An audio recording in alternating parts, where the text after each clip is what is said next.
Hello, and welcome back to Cemetery Mary. On the last episode, we endured Twyla's party. She got angry at us because we refused to do what she wanted us to do as some parlor trick, and we ended up coming back to her because we needed a place to stay.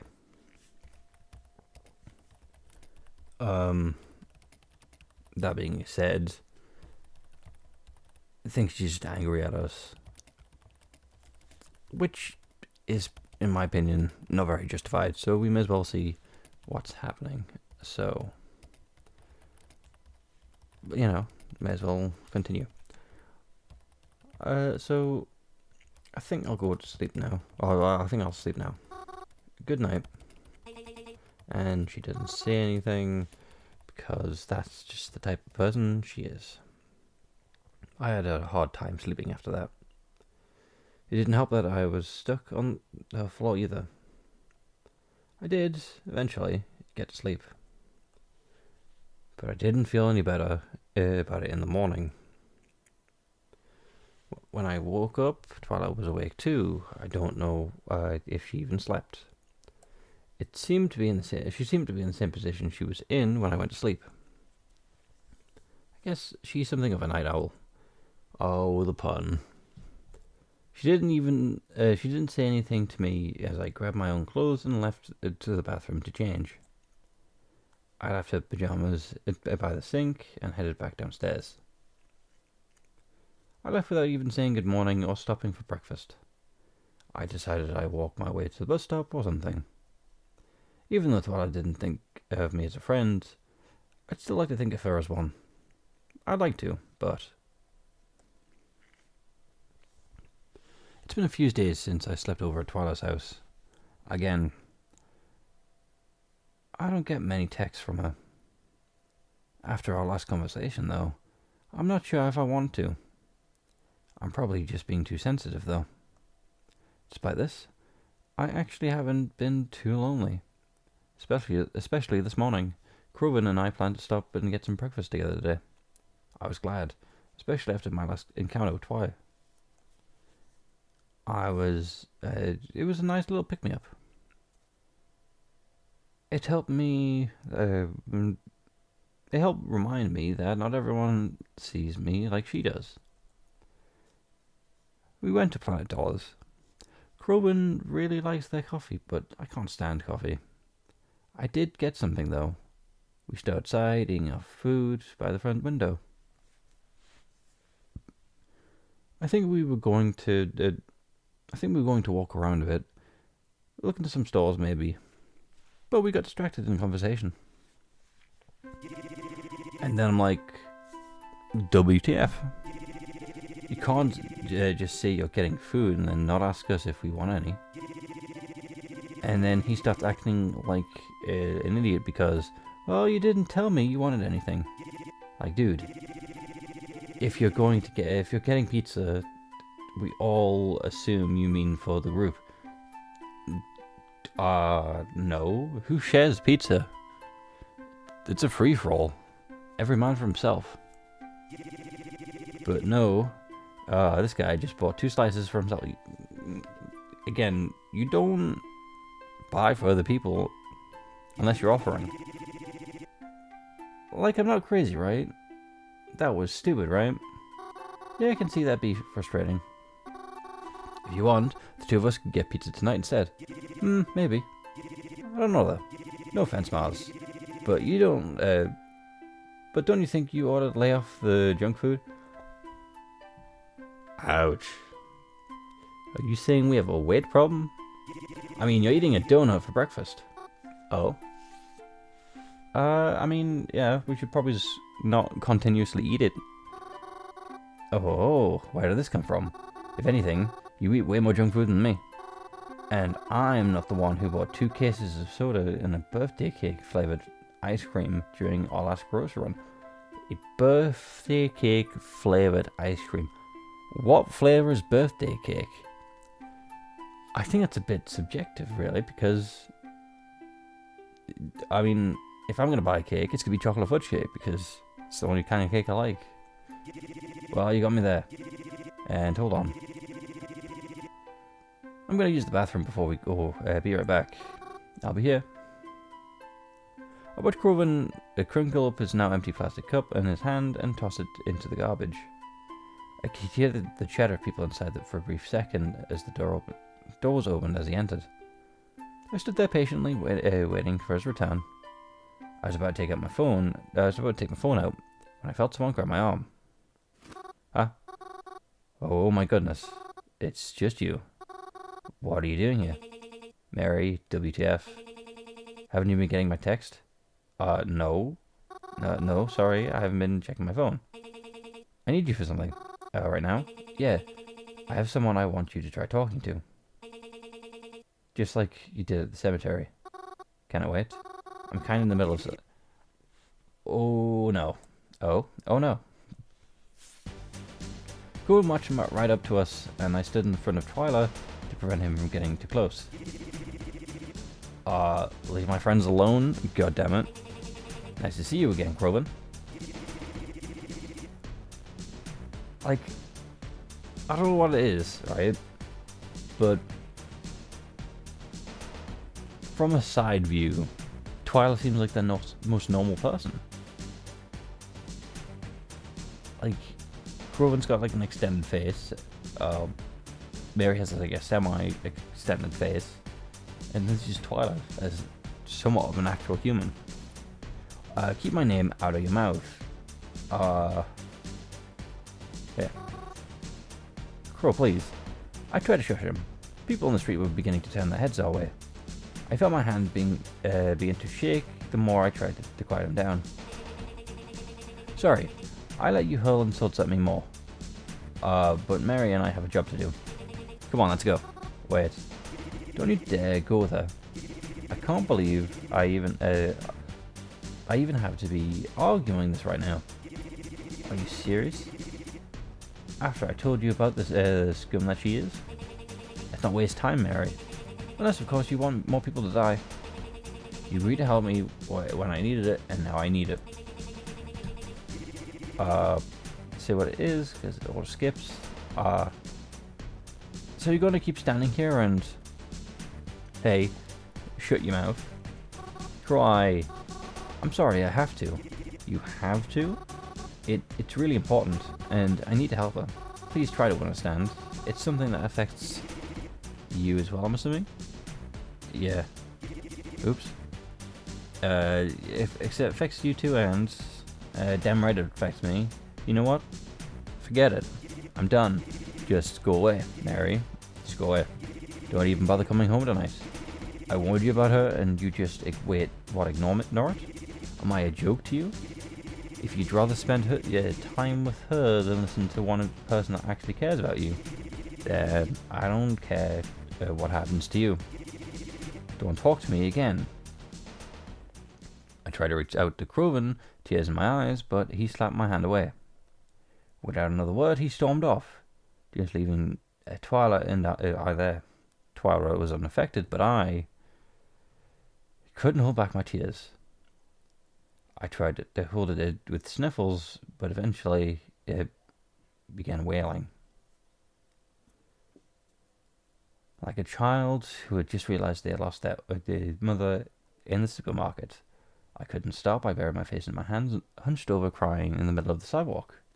My throat began burned with misery, and the more I tried to calm myself, the sadder I became.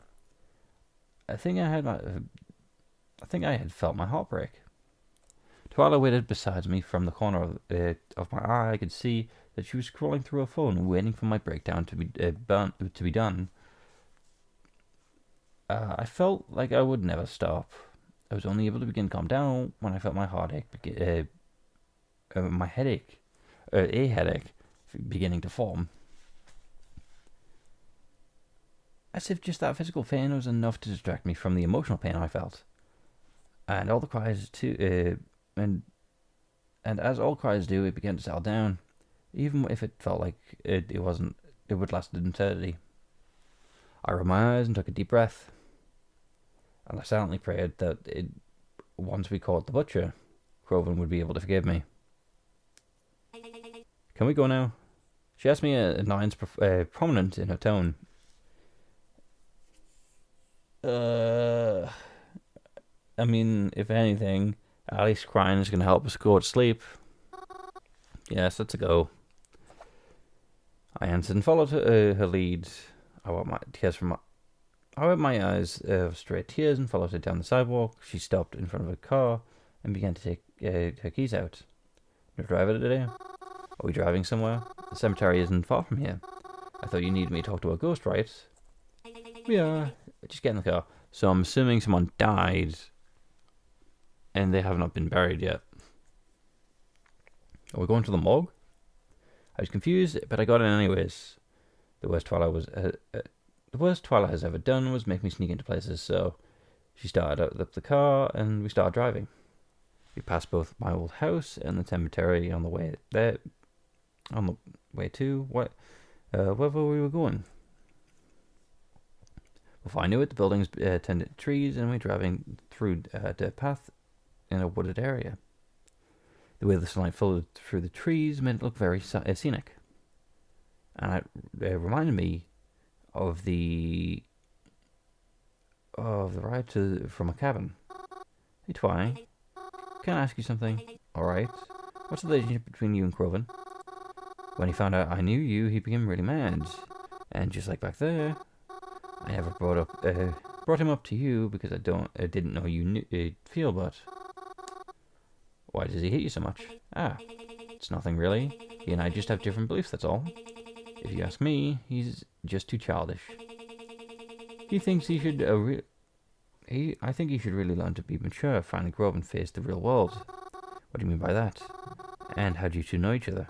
Because I mean, I'd never even heard him mention you before. And I've known Crowen almost my whole life. Were you like friends with the falling out? How long have you known him? It's not important.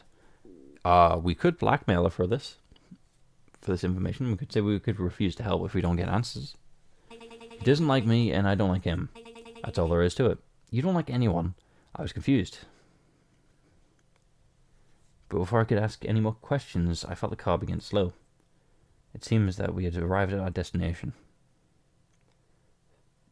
Twyla had pulled me into are you going to push us in the river while we sleep?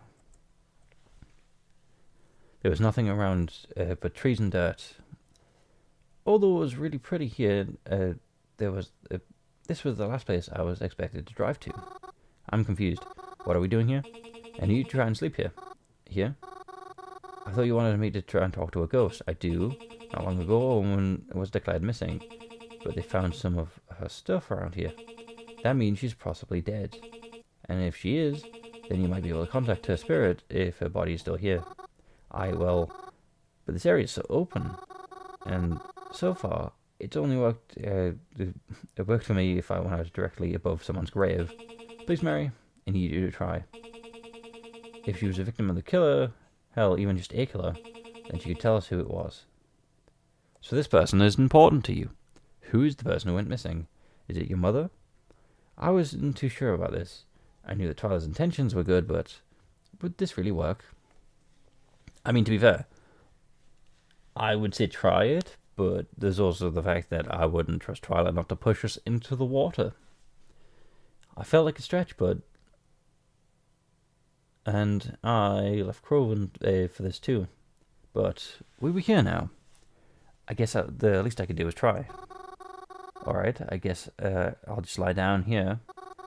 But I don't know if I'll be able to sleep on such a short notice like this. I brought along some lullabies just for the occasion. I watched Twyla open up a car and mess around by the dashboard. Then I heard some soft music beginning to play from the car. It was peaceful, and listening to it in the sunlight on a beautiful scenery around, it was very nice. And although the ground was bumpy, I wasn't sure if I would be able to. I eventually managed to fall into a deep, deep sleep. Does it work? Does it not work? When I opened my eyes again, everything still felt dark. I wasn't sure if it even worked, but I was aware I was in the dream, so surely that meant it did. But why was it so dark? It felt as though I could hardly see. I tried to feel for my surroundings, but there was nothing around me. And when I moved my arms, it felt heavy, so you were underwater. I tried to walk around, maybe find some light, but my legs felt heavy too. As if there was a great pressure all around me. Eventually my eyes began to adjust, and you could say, the little light that was found down there, or down here. And I noticed why it felt so weird, because I'm underwater. I was under the water.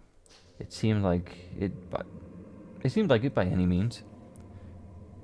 I didn't feel the water, because you dream, luckily. But it definitely felt the pressure. Maybe she's here then. Only one way to find out. Hello? I called out into the darkness. There was no answer.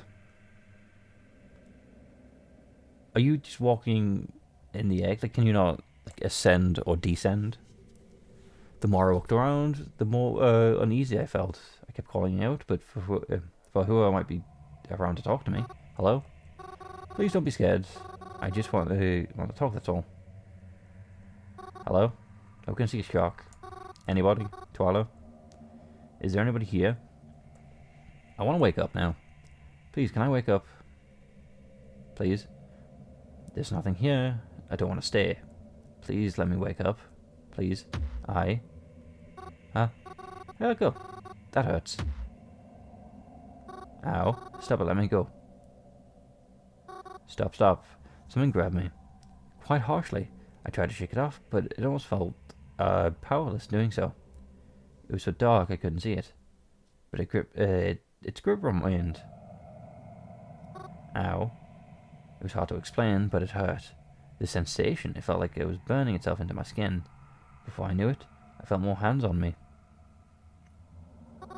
Stop it, let me go. Let me go.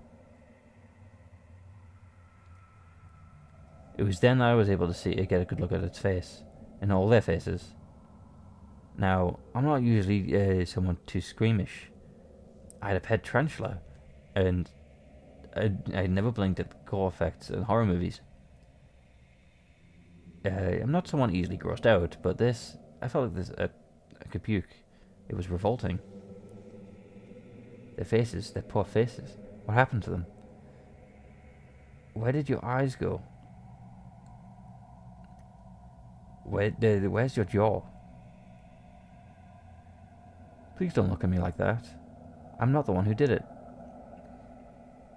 Please stop. You're dragging me down. I don't want this. I don't want this. I don't want to end up like you. All of their hands on me, pulling me down. I couldn't fight against them. But boy, did I struggle. That sounds weirdly optimistic, but boy, did I struggle. I looked up to where the faint line stayed, shining upon me in the waves. The water I couldn't feel before was now filling my lungs. There's nothing I could do. Please, I can't. I don't want to. Just let me leave.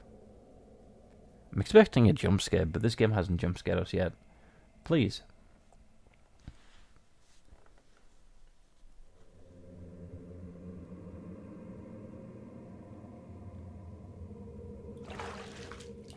Of course, we were in the water. I woke up dripping and soaking in lake water. I looked around me. It was still daylight outside. The car was still there until I was inside in the driver's seat. She seems to be screaming at someone on the phone, but she hung up shortly. Then she noticed me wake up outside and got to the car. And I stood up to meet her. Did you put me in the water? Oh, good, you're awake. Sorry, I had to take a phone call and didn't want to wake you. When did you get all wet? Twyla, I don't want to do this anymore, Twy, huh? I'm sorry, but I can't do this. What do you mean? I can't help you with the investigation anymore. It's too much for me. I sneak into places, I lie to people, it's stressing me out. And just now, just thinking about it make me feel weak in my legs. I had to hold myself back from crying. thinking about what could have happened if I didn't wake up right then. What? Well, what about just now? What did they say? Mary, come on. Don't start with the waterworks again. Just tell me what they said. They didn't say anything. They just tried to kill you. Twy, please, I paused. Just tell us. What did she just say? I didn't mishear it. She said they. What did they say? Well, I mean, because they don't know if they're male or female, do they? She only told me there was a woman here. Fair enough, actually. She didn't even know for sure if she was dead. The only reason Twyla would have said they is if... Oh, God. No. I couldn't let her know. I had to keep pretending, despite the pit in my stomach. Twyla, I had such a bad nightmare. I felt like I was going to die. I'm sorry. I can't keep doing this. I don't want to sneak around anymore. I don't want to lie anymore. I don't want my friends to be mad at me anymore. You say you don't want to lie anymore, but you've kind of just lied now because you're pretending you don't know. I just want to go home. You know what, Mary? Fine then. Go home. Not like you ever did anything for me anyways. Mary, I know you don't like violence, but you need to bring out your fighting hands. She's crossing the line. I was better off my own, and so you know what? Go home. Go hang out with your little boyfriend, Reginald. And I'm sure I'll be sure to spit on your grave when that person kills you next. Cool. As I stood there crying, Twyla got in her car. My heart stopped for a second. I mean, that does look pretty cool. As if thinking she would run right into me. But no, she didn't. She backed up and turned and drove away, leaving me stranded in the woods. When I'm wet and alone, all alone, I pulled up my phone, hoping to call someone for help, but it's probably wet. But I was soaking, my phone was too, but I was able to turn it on. I didn't have much battery left. I used to call Croven. He didn't pick up. And then my phone died.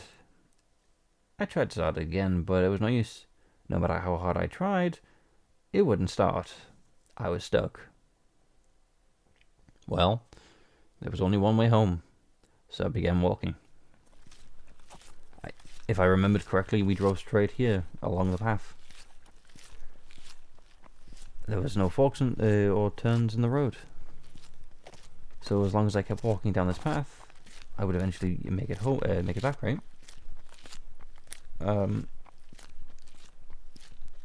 Okay. I was starving. I was so hungry, it was making me sick.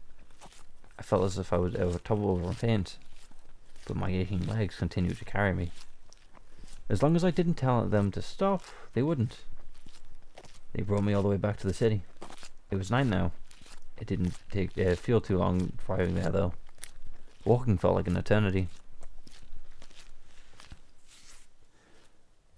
But as if I was being given one blessing today, I caught the last bus home.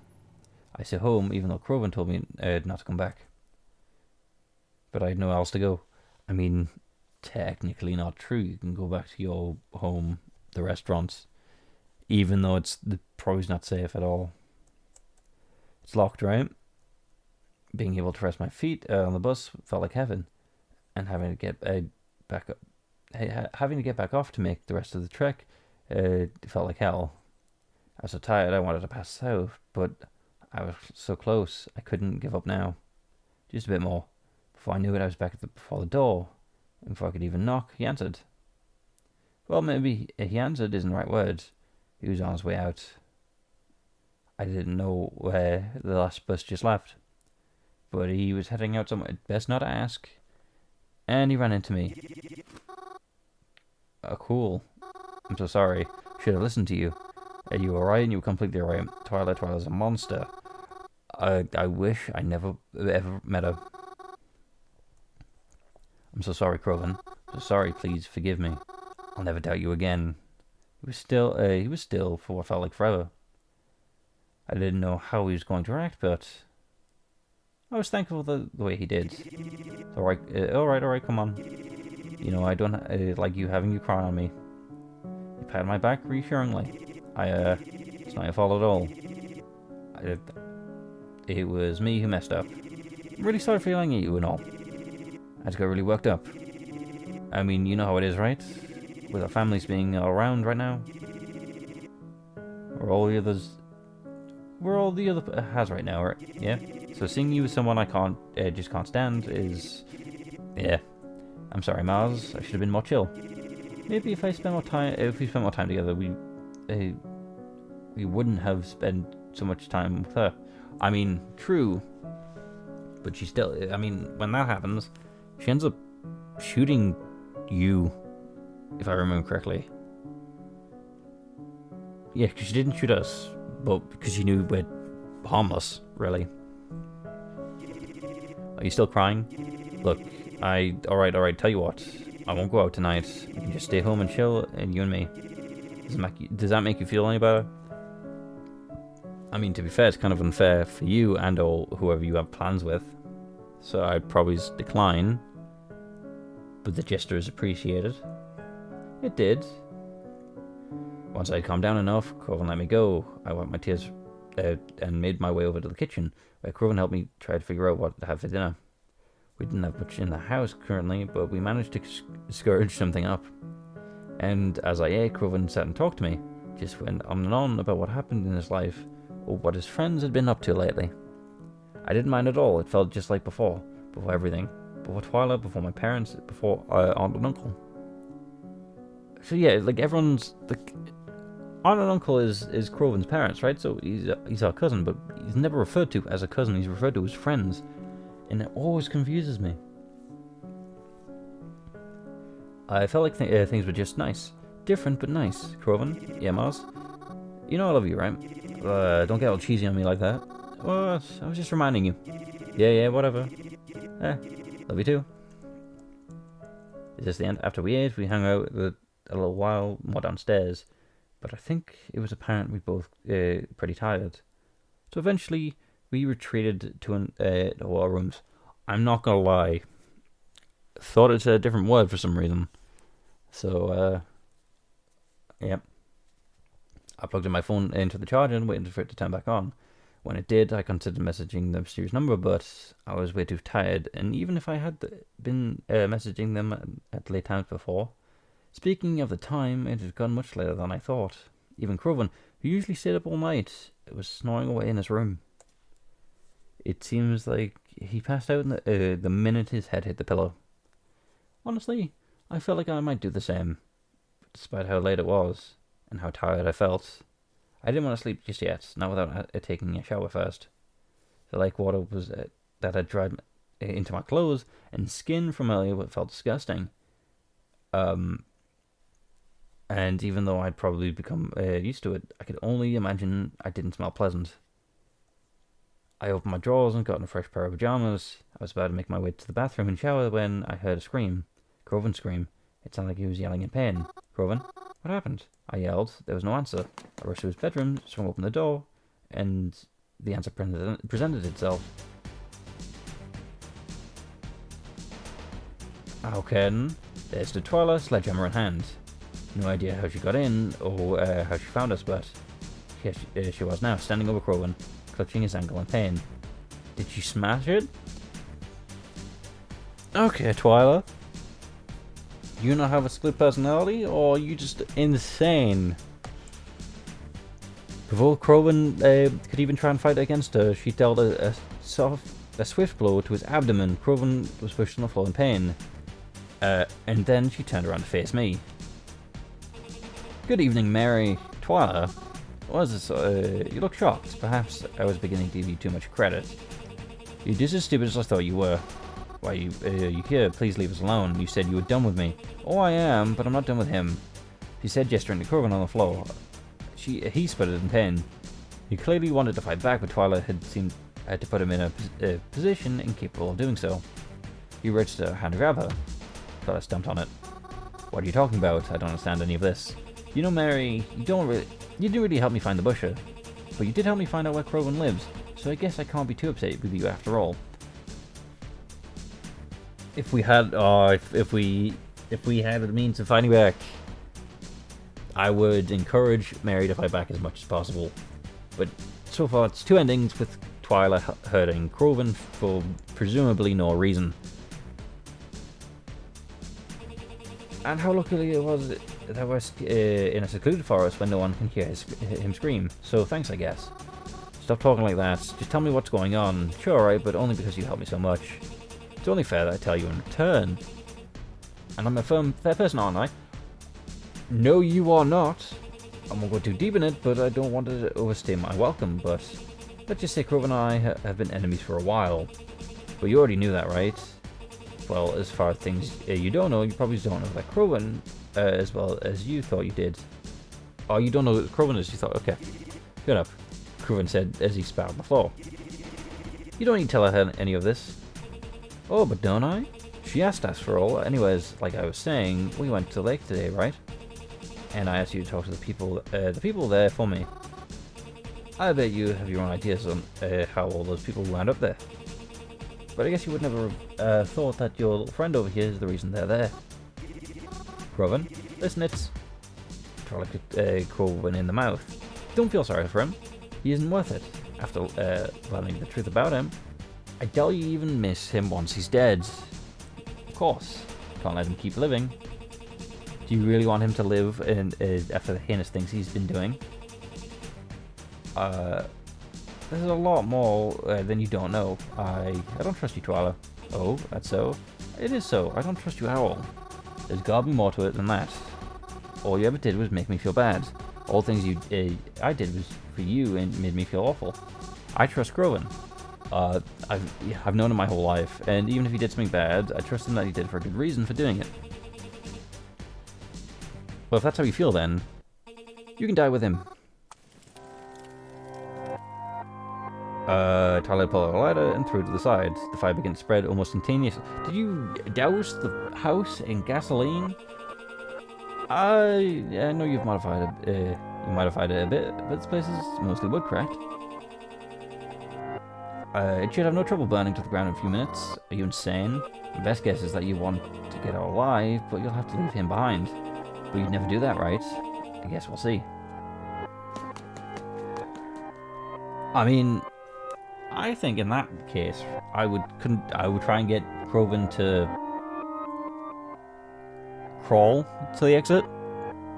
Because my instinct would go after Twyla. Sledgehammer or not, I'm stupid like that. Twyla ran to the door, shoving me aside in the process. I barely had time to collect my thoughts. I barely had any time to focus on anything other than getting out of here.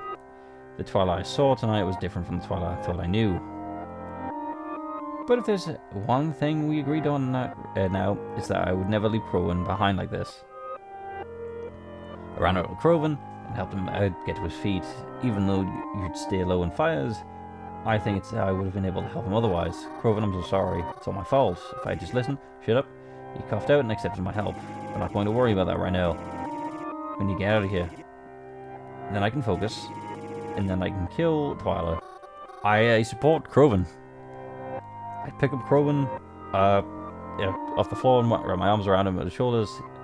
We shuffled out of the door of his bedroom. The fire had already spread here, but luckily, there was an open path to the stairs. I helped him down them one at a time. I could feel the stairs begin to fall victim to the heat. I mean, the fire started on the second floor, right? Oh, sorry, the first floor, because I'm assuming it's American. It felt like straw under our feet, but thankfully we made it to the bottom with no issues. And we were so close, we had just made the front door, but she locked us. Proved itself problematic. As far as we met, the door wouldn't budge. I couldn't even turn the handle. I cried out in frustration. Yeah, I'm gonna kill her, I swear. God, who does she think she is? If she thinks she can gonna get away with this. Hold on, alright. If they think I'm gonna walk away with this, that grin. Wait, no. Get away with this, that insult. I'll skin her alive. God damn it! Are you kidding me? What is this? I mean, he's justifiably angry. Use the strength. Try to remain calm. The back door, we can make it to the back door. It'll be okay. Let's go. Groven attempted to calm himself. Throw Groven through the window. It's gonna hurt him, but it's gonna create a way out. That seemed to be proving more difficult with each second it passed. I think with that, it's gonna go on for a bit, so I'm gonna call it there. Hopefully you've enjoyed. Hopefully I can see you in the next one. With that, goodbye.